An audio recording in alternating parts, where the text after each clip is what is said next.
I'm Aimee Pruitt. I'm Lisa Dumas. I teach Ayurveda and yoga.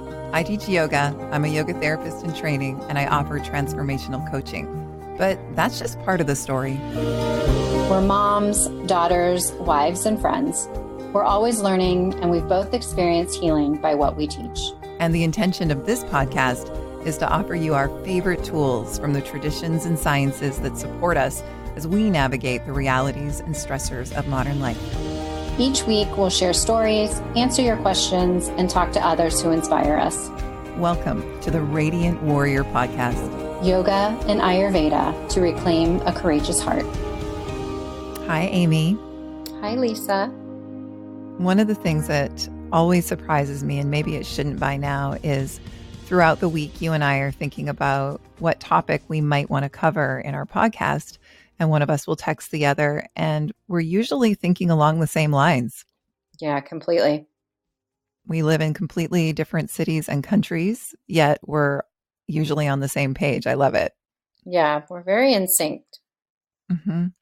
This topic came up for me because, as I mentioned last week, there's a new opportunity that I've just begun to offer private therapeutic yoga sessions at this wellness center in Vancouver called Chi Integrated Health.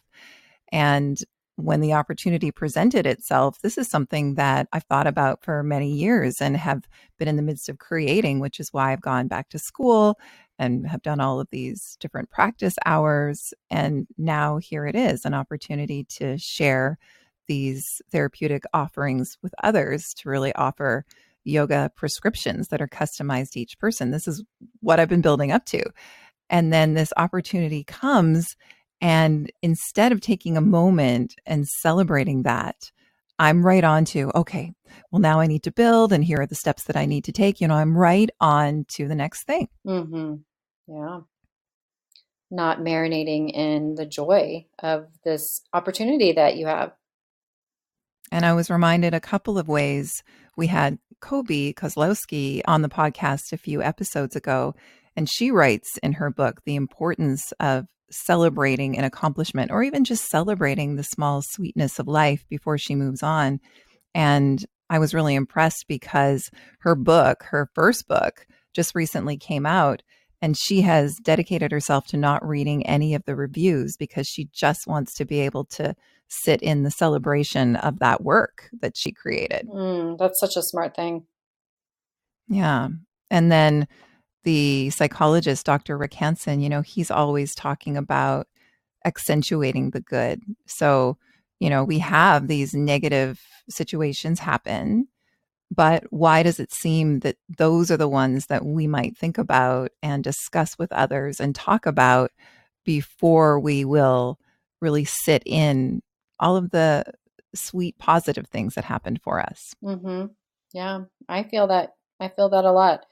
I mean, I think part of it is, don't you feel like we are conditioned to live in a state of wanting more instead of being Mm-hmm. content? Like marketing and Mm-hmm. sales and the commercials and all we're just inundated with, we need more, we need bigger, we need to produce more, we need to be more. It's all around us. Mm-hmm. Yeah, you and I were having a conversation a few weeks ago, and we were talking about the things that we've been creating and some of the stresses that come with that. A retreat to Italy for me had some situations that I had to deal with that were uncomfortable, that caused stress. And you run a studio, you run a small business, and with that, right? Mm-hmm. Challenges. Yeah, all kinds of challenges that pop up daily. And it was really interesting for you and I we were just chatting and debriefing and sharing what we had been going through and all the struggles and the stresses. And then I think we both just took a moment and kind of started laughing and was like, could you imagine 2 years ago that we would be complaining about these things, that Mm-hmm. that really our dreams have come true, that you take people around the world on these beautiful retreats and they sell out. And I have this amazing studio that that just basically fell in my lap, and it's perfect in every way. And 6 months before we opened, I could not have imagined how good it could possibly be. But yet we were in our stresses. We were feeling the stress of this growth, and the how uncomfortable it was. And I just had to laugh because I pictured myself 2 years ago just shaking my head at my current self, like, what are you complaining about? Yeah. And this episode isn't about glossing over when something is uncomfortable or when something isn't going our way and we experience negative emotion, or when tragedy occurs, when challenging issues occur. We're always advocates for feeling that and doing the work to process that and integrate that, because we know that muting the darker shades of emotions means that we end up muting the positive shades as well. We steal from our joy if we're not willing to really sit in what makes us feel uncomfortable. And we also know that as human beings, you're right, we're conditioned to turn away and resist what is uncomfortable for us and seek pleasure and seek joy. However, we're typically doing that by numbing. And what we're talking about today is taking the time throughout each day when something small and sweet does happen, rather than moving on and going right on to the next thing, on to the next task, allowing yourself to sink in that for a moment. And as the psychologist Rick Hansen says in his book, Hardwiring Happiness, soak it up and enhance it. So, on today's show, we're going to talk a little bit more about that and offer some techniques because we need to Hmm. practice that. Every day. Mhm. Yeah, I think we all do. We have the negative bias. And just even think about you and I starting to talk this morning before we pressed record. We always ask, okay, how's it going? And even though I intend to talk about the good that I want to soak up and enhance and make sure that my attention is honoring what I can celebrate and what I'm grateful for. The first thing that I told you is, ooh, had a bit of a family conflict this morning. That's the first place my mind went to, and that's Mhm. natural. But because I knew we were going to talk about this right after that, as uncomfortable as it was to be in conflict with some members of my family and for us to have had that situation, as uncomfortable as that was, I'm working on not allowing my mind to then go into all of the negative places that it habitually wants to go. So reminding me of everything that's going wrong and all the ways in which I'm failing. Because I knew we were talking about this today, I'm like, okay, I am so appreciative that I have this family in order to have these strong feelings with. It's going to happen and it doesn't make any of us bad or wrong. And so I was able to go to a place of appreciation for the kind of love that is safe enough to sometimes show up in ways that are challenging Mhm, for each other. mhm. Yeah, it doesn't make the hard times go away, but to also try to find that balance of not hanging out in the bad times or marinating in the bad feelings, but also having our eyes wide open to what is beautiful and sweet around us. And that can be a practice, right? It's hard to not future trip and always be looking for the next thing or the next job or the next opportunity or the next purchase, but to actually sit in contentment with what is right in front of us. And that is a practice for me for sure. Oh, me too. And you hit the nail on the head with purchase.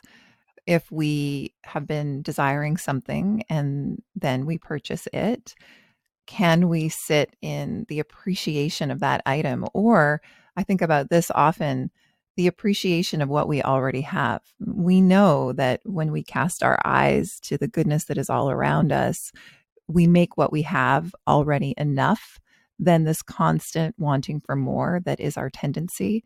But yes, things to enhance that are already good, the food that is already Mhm. in the fridge, the clothing that is already in the closet, the car that you are already driving, the body that you have right now. these are things to appreciate and spend time falling in love with. I remember studying a specific yogic text, and a line that jumped out at me that I think about often is fall in love again and again with what is Mm. right in front of you.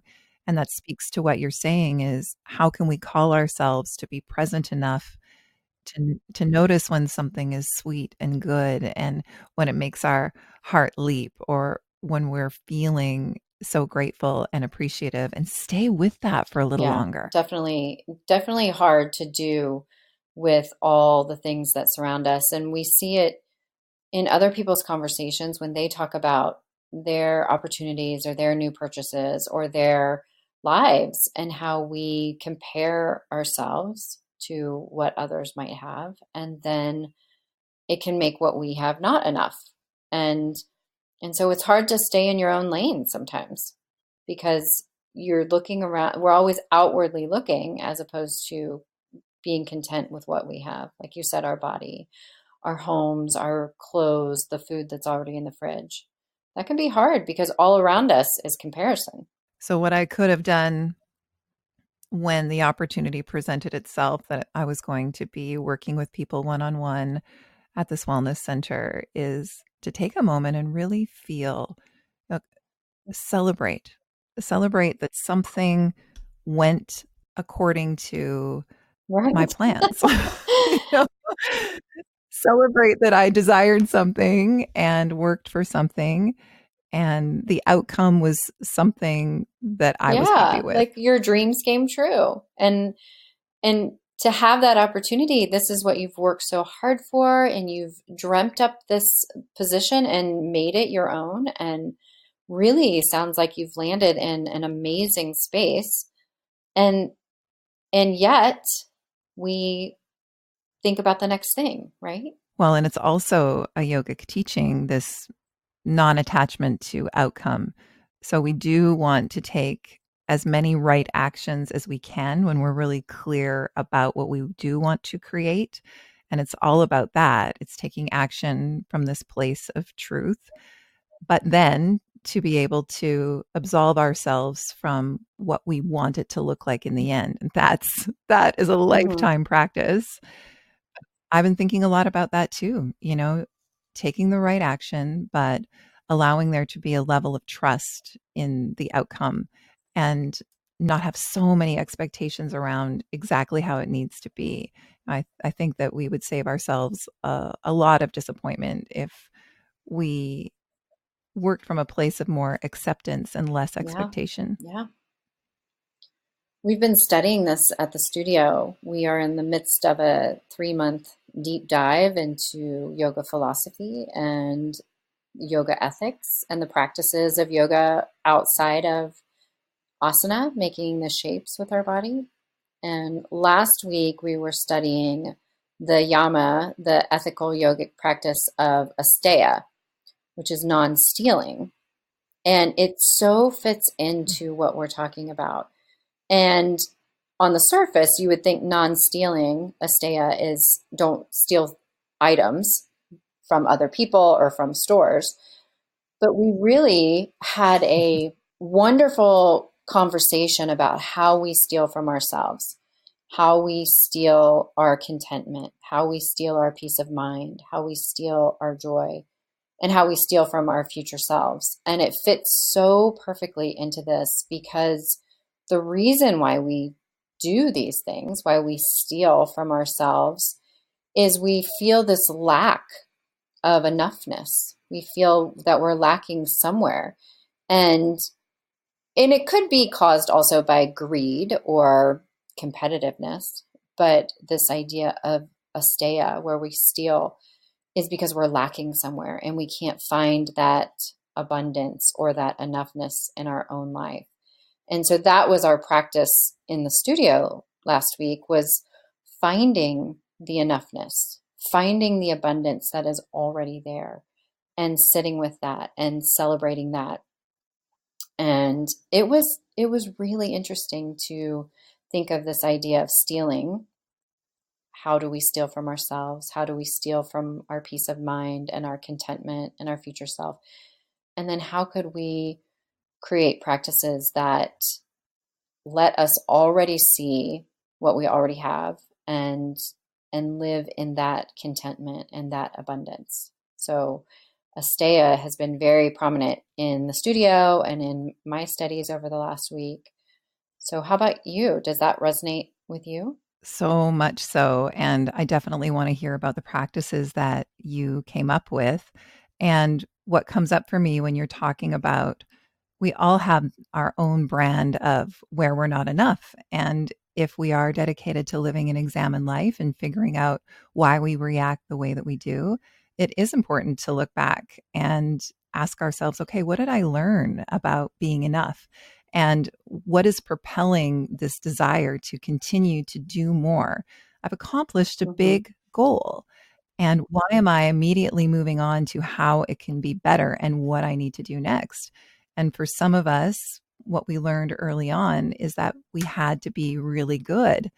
And one of our future episodes is we're going to be talking to our resident psychotherapist about this wanting to be good, because we all have this desire to be good, but it comes in different shades. So for some of us, our wanting to be good is really wanting to hit it out of the park if we learned that that's what got us love. So that's propelling us, as well as this outer culture that is now so in the forefront for us. As you mentioned, we're always seeing the accomplishments of others. We're seeing their Mm-hmm. highlight reels. We're seeing their highlight reels when it comes to their family and their fitness, their wardrobes, and their accomplishments. And it can be a challenge. We can think that we're not comparing ourselves, but that inner dialogue is always there in the background, making us feel specific ways. And then, based on how we feel, we are taking actions based on those feelings. And so, this is why it is important to tend to feeling appreciative and feeling good, because it's so much easier to take an action from a place of love if we really are wanting to create something. But if we are focusing on the things that are going badly, sometimes we might take action from a place of a non wisdom thinking. So we're not really thinking things as they are. We're making choices based on the past. We're making choices based on not being good enough. And one thing I've learned is that if we're coming from a place of not being good enough, or if we're coming from a place of feeling self-conscious, the clue there is that we're not really in our true self, because our true self, according to yogic texts, can't be conscious of itself. It can't be self conscious. There's no shame there. If we're sinking into that place, we are feeling enough. We are feeling that wash over ourselves that all is well Mm, in this moment. yeah, I love that. But we need to remind ourselves, and we need the practices. We need that secondary voice within the mind to respond to the inner critic. That's the voice that we're used to. We need to cultivate that Hmm. new voice. And so, how do we do that? Well, that's a big ask. That's going.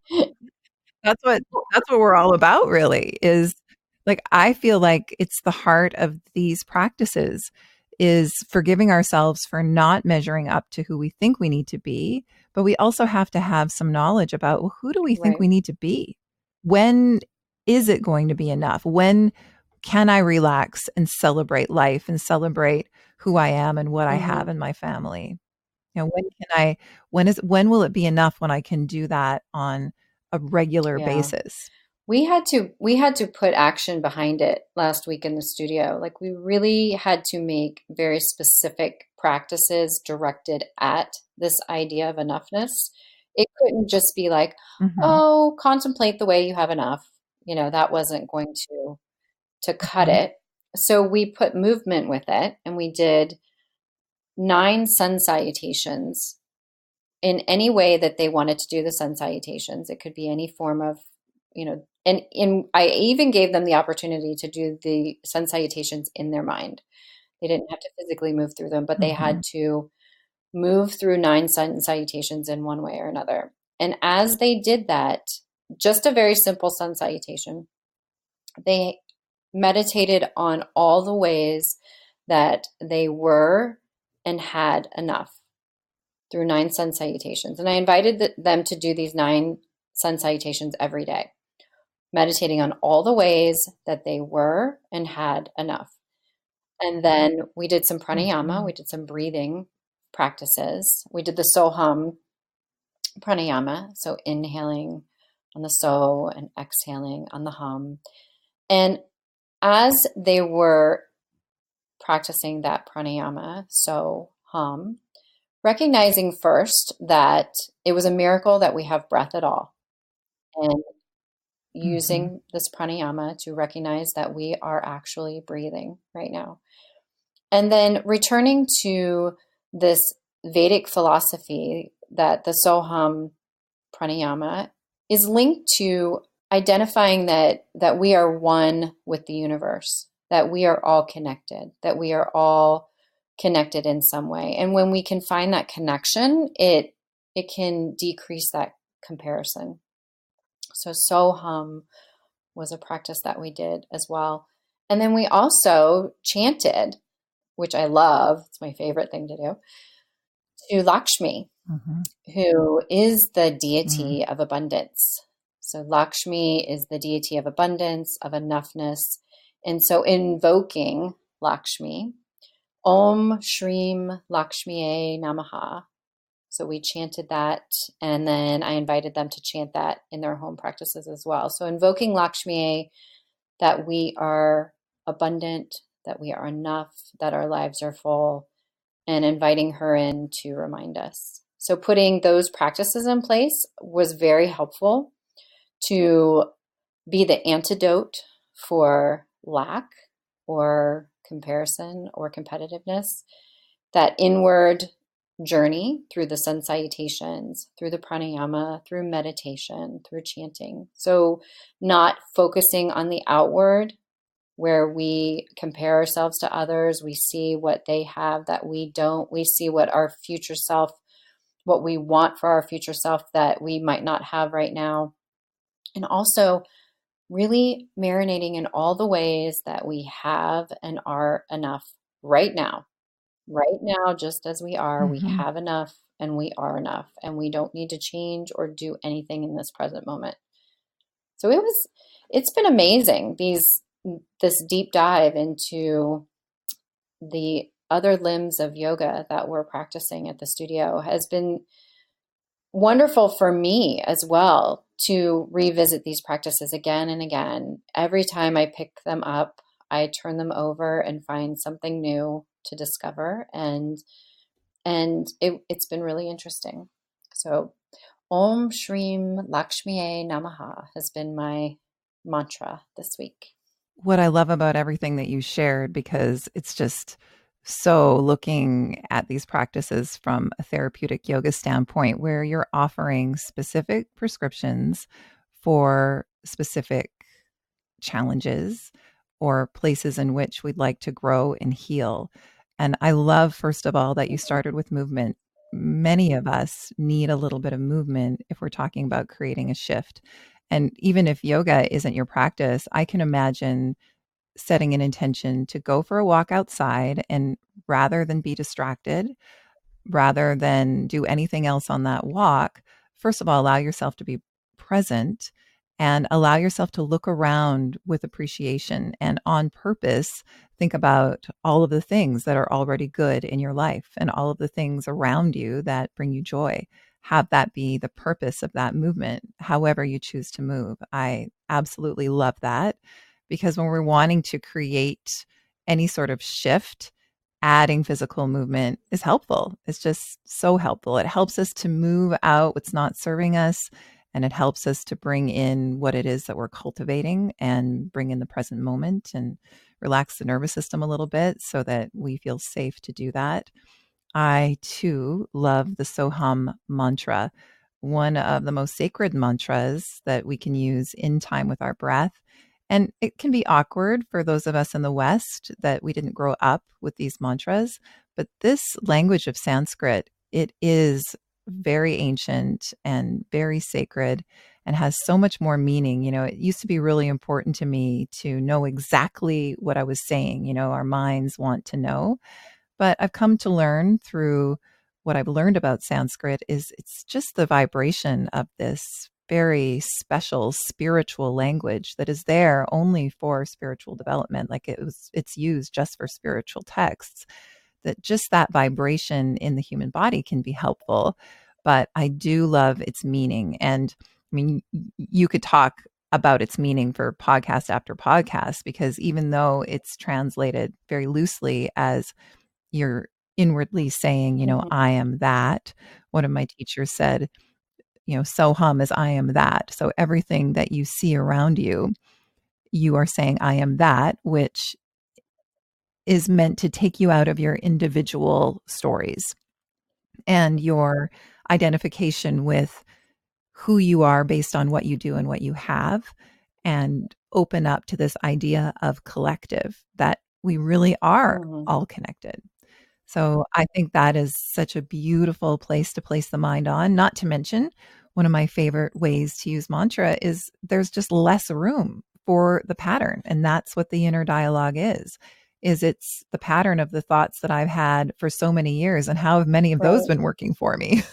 I wouldn't be on this path if that inner dialogue had been working for me. And we need to have these prescriptions. Well, I do, and I know that you do too, which is why we're offering them and why we use them ourselves, just to create a reminder that there's another way to think, and that there's another way to look at the world around us, so that we cultivate more acceptance and contentment.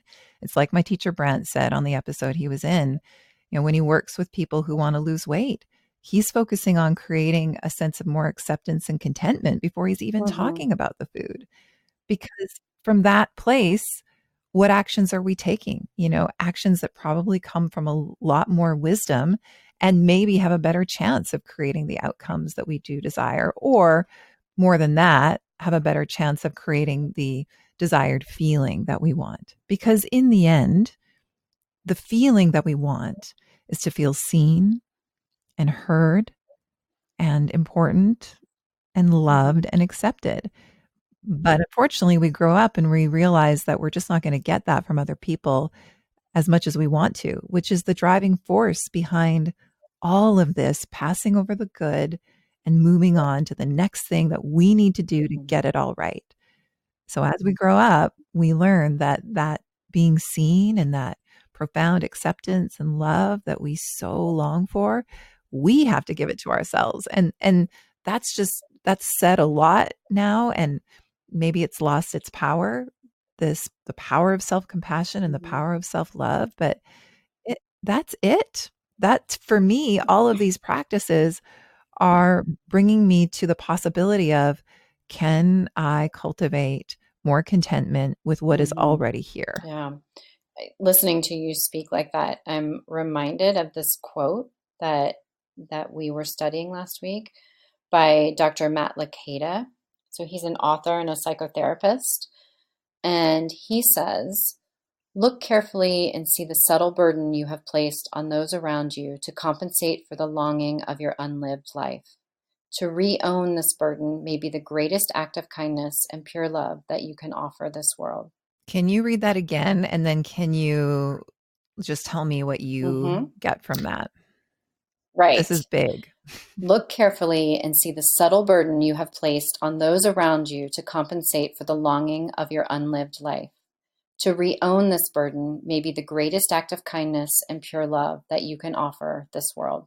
So, Mm, putting the onus back on ourselves, right? That to find contentment, to find satisfaction, to find this fulfillment, we have to create that from the inside. We cannot put that on those around us. We cannot try to be filled up by people, places, or things outside of us.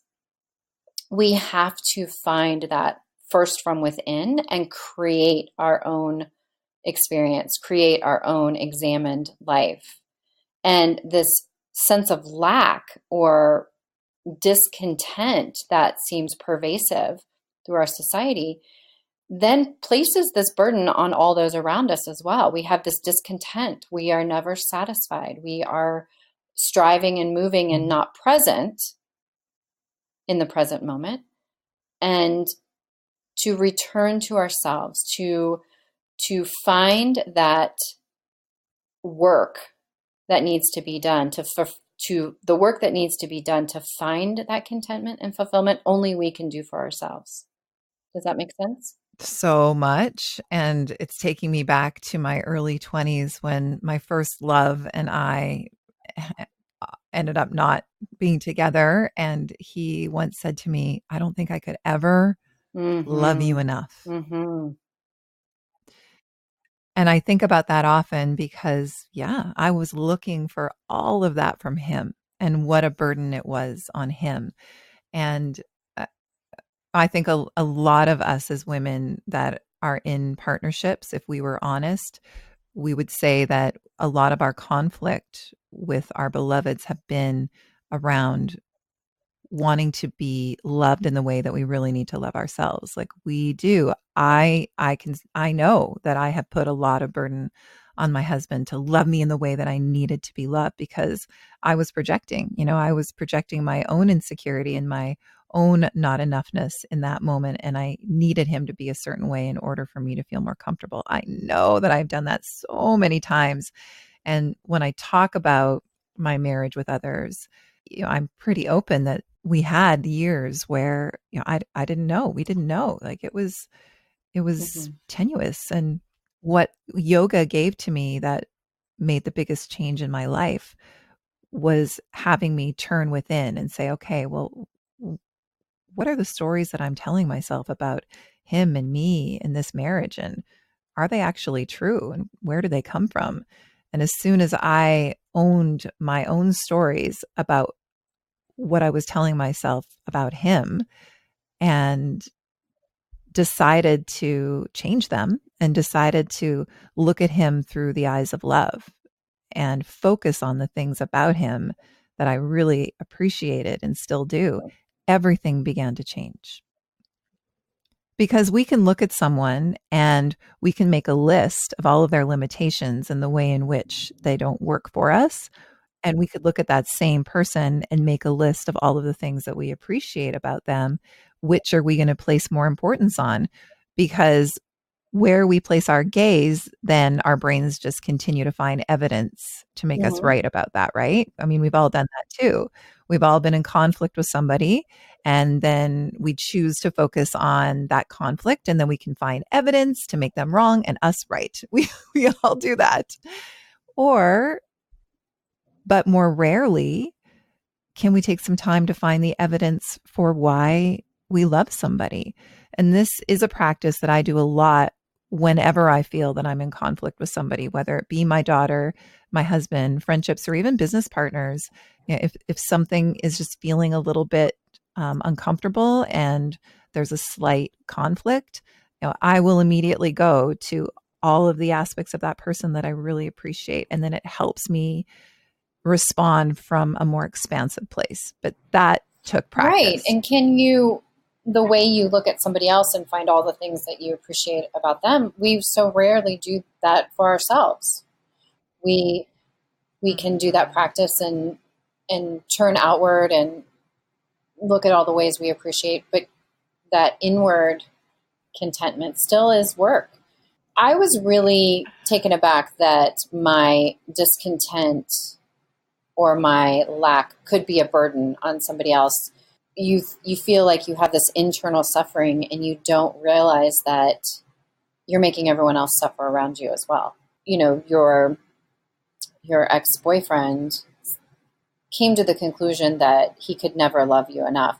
And that's really insightful on his part to recognize that the source of that is your discontent, your internal lacking, that you have this unfulfilled need for all the love because you might not be able to find that in yourself. And so you are projecting on him, love me, love me, love me, love me, love me more.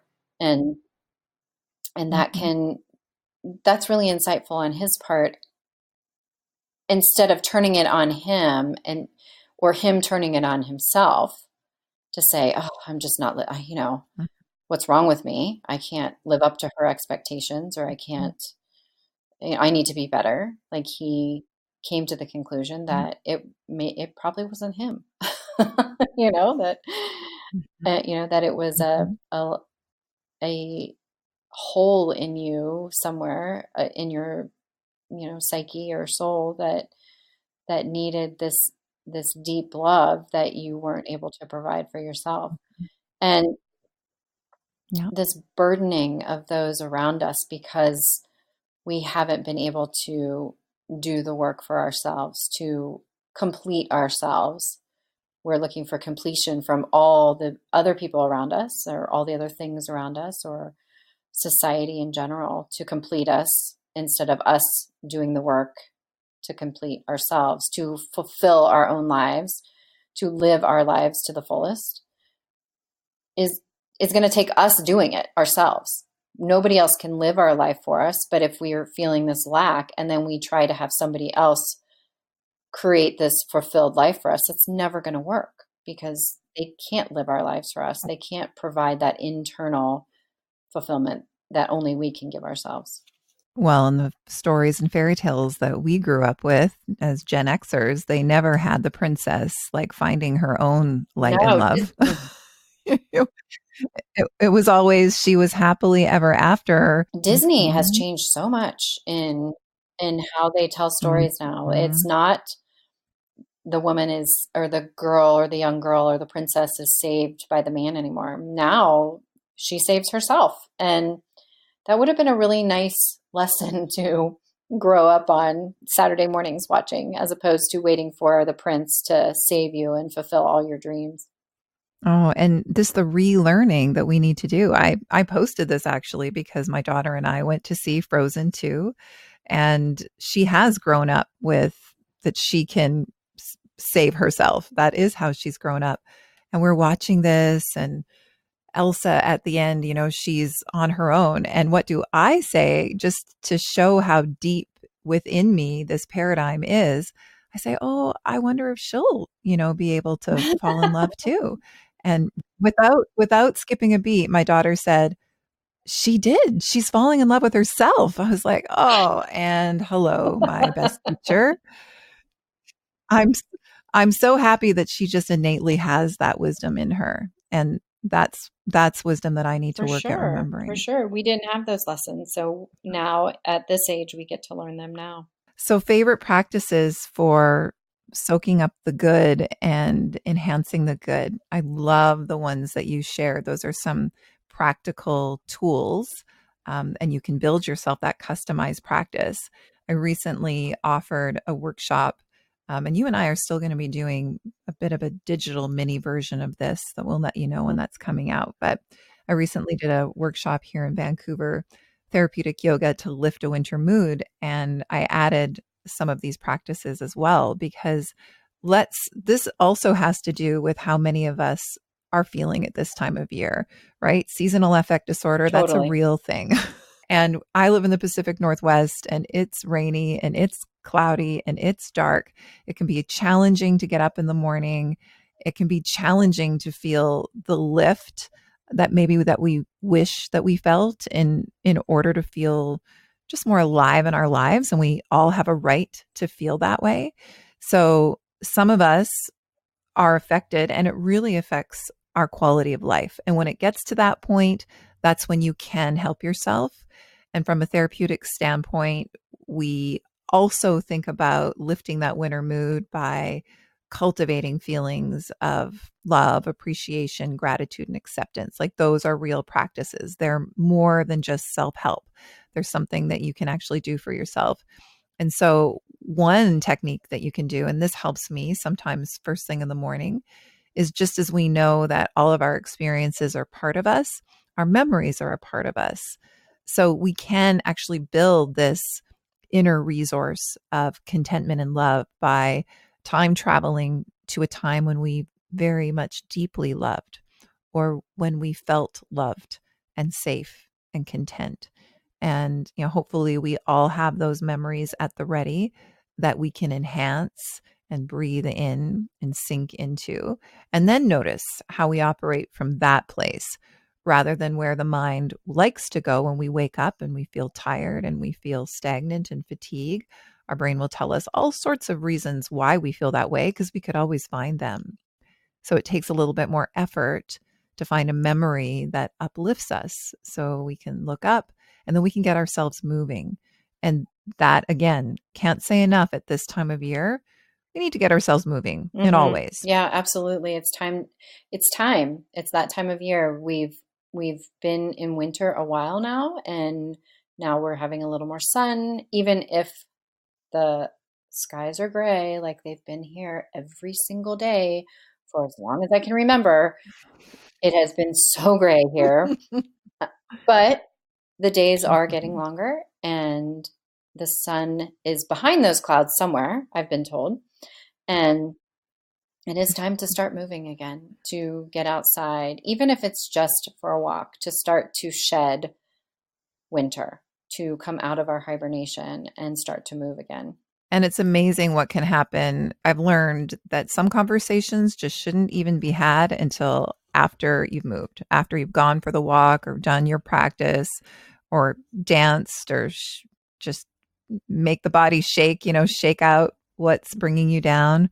Something should wait until after you've taken care of yourself. That is a wonderful act of Absolutely. self-love. Move before you think. Did you just come up with that right now? No. Have you heard that somewhere? It just seemed to make sense. Move before you think. I love it. I love it, Aimee. I can't say that I've never heard that, but I don't know where I would have heard it, but it makes sense. It works for me so much. I talk a lot about the joint freeing series that I received from my yoga therapy teacher, and he received it from his teacher. And it's just the act of, moving the joints of your body in their pain-free range of motion while you breathe. I do it first thing in the morning, and I do try to do it before I think. And I also try to read something a little bit uplifting and inspiring before I think my own thoughts. Let somebody else, bring some positivity in before we go into that landscape of our internal dialogue. Yeah, exactly. And also, you and I have been practicing something that's not easy to do, even though I reported that we get on the phone and we do discuss our stresses and our challenges. We actually do make sure that we are talking with one another about what we're celebrating and what's going right. And if more of our conversations were focused on what's going right, we would feel more uplifted in our relationships as well. When you have been in a conversation that is positive and supportive and inspiring, how you physically and energetically and spiritually and emotionally feel leaving that conversation versus if you have been in a conversation where somebody is just listing off all the things that are going wrong and nothing's going right and they're in hell and just that downward spiral of energy and physically and emotionally and mentally, how that makes you feel when you leave that conversation. They're palpable, the difference when you have just even listened to somebody else's experience. It really does affect you. My favorite conversations with others and inside my own head is when something is challenging me and creating discomfort within. I like to look at why. I like to look at what is this reminding me of, and then what part of me do I need to reclaim, and where can love move in and be a balm for this scarcity or this feeling of lack or this feeling of not good enough? And where does forgiveness need to be offered, whether it be to myself or somebody else? So I like using opportunities for discomfort to question that and to, interview that inner dialogue of mine to get to the bottom of it so that I can move more into a state of contentment. Yeah. Good practices. Very good practices. And then I can't say enough about let yourself rest too. The act of believing that you're not enough and maybe being unconscious to the places in which you believe that can make you force yourself to do more and get more and be more. And that can be exhausting. That can be frazzling for the nervous system and exhausting on so many levels. So allow yourself to have productive rest. We love guided meditations. We love yoga nidra. And sometimes wait to have that conversation until after you've Right. had a nap. If moving before you think does not work, maybe napping before you think is a better approach. Yeah, absolutely. Absolutely. So, all about soaking up the good, enhancing the good, falling in love with what's in front of you, and being present enough to notice the small sweetnesses of life. Somebody's smile that you appreciate, a couple holding hands, and just enjoying a moment of kindness that you see in strangers, something beautiful in nature, something simple that you have that brings on a beautiful memory, your beautiful memories, a piece of jewelry that you treasure and that has meaning for you. You know, these are all the places where we can stay just a little bit longer until moving on to the next item Hmm. on the list. Yeah, so good. So close with telling me some of the simple sweetnesses in a day for Aimee that you can enhance and soak up and stay with for a little bit longer. I so appreciate that there is no ice on the ground or on my car right now. That makes me very happy that even though it's winter, I am able to get in and out of my car without scraping the windows. And that my commute is 3 minutes to the beautiful studio. And I'm so happy that our amazing florist dropped off our flowers today. We have fresh flowers in the studio that she brings every week, and today was delivery day. And it makes me so happy when she brings the flowers because they're beautiful and so creative, and the students love them and they last forever because she has such amazing flowers. So she delivers every week, but we usually are able to make them last 2 weeks. So we have flowers everywhere in the studio, and today was flower delivery day, and that makes me happy that we have such Mm. beautiful flowers in this amazing studio that I just love. I just love unlocking the door and coming in and smelling the incense and listening to the music and the chanting and seeing the flowers. It's just it's an experience I don't want to take for granted.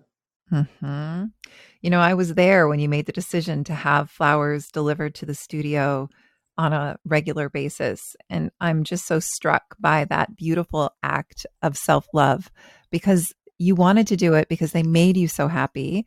You wanted to do it because uh, just for the simple act of beautifying the space, like you gave yourself that gift. That's not a necessity by any means, but it is something that you place so much importance on because it creates so much joy for you when you look at them. And that's just such a beautiful reason. I really honor that you made Yeah, that and I decision. encourage everyone to do this, to buy yourself flowers, to beautify your space with flowers. We talk about it in our class quite a bit about beautifying your space in whatever way is pleasing to you, that it can be very disruptive to the nervous system if you are always looking upon clutter or disarray.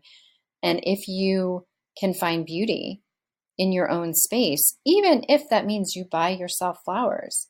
I was on a trip last year to my friend's 50th birthday. We rented a big cabin in Tennessee, and on the way down there, I wanted to buy her flowers.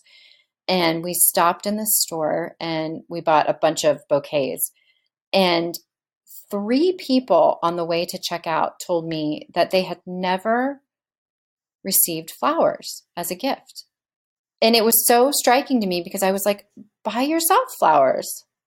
There's nothing stopping you from receiving flowers. You receive them from yourself. And I firmly believe that. I firmly believe in buying myself flowers and beautifying my space and beautifying the studio. And it does bring me joy and gratitude to be able to look at these beautiful flowers and just sit in their beauty and how amazing they are that nature gives us these gifts. So I am supremely grateful for flowers because I really get so much from them. And we don't have to wait for a special occasion to do things special or use the special dishes or wear the special outfit or buy flowers for the house. No, it's part of our maintenance in my household that we buy flowers. And my husband also participates in this. He'll go to the grocery store and he buys flowers just like he's buying bread or, juice. It's a necessity or a staple in our house. And that's another way to soak up the good, not waiting for something to happen that you need to happen in order to feel good or feel content. Right now, right this moment, this is a special occasion. This is a special occasion to treat yourself well. Yes, buy the flowers. All right, Aimee, I love that conversation with you. I feel even more inspired to stay with my own practices of enhancing the good. And if you haven't read the book, Hardwiring Happiness with Rick Hanson, he does such a beautiful job of explaining why the brain focuses so much on the negative and why it's more challenging for us to stay with the positive things that happen for us and how we can change our brain. We do have a thing called neuroplasticity, and we can change the quality of our mind. He calls it planting flowers and picking weeds. And it just helps us to feel better. And at the end of it, I mean, that's all any of us really wants, is just to feel more alive and to feel more content. Right here, right now. I appreciate you, Aimee. I appreciate you. All right. Love you. Love you. Thank you for listening to the Radiant Warrior podcast.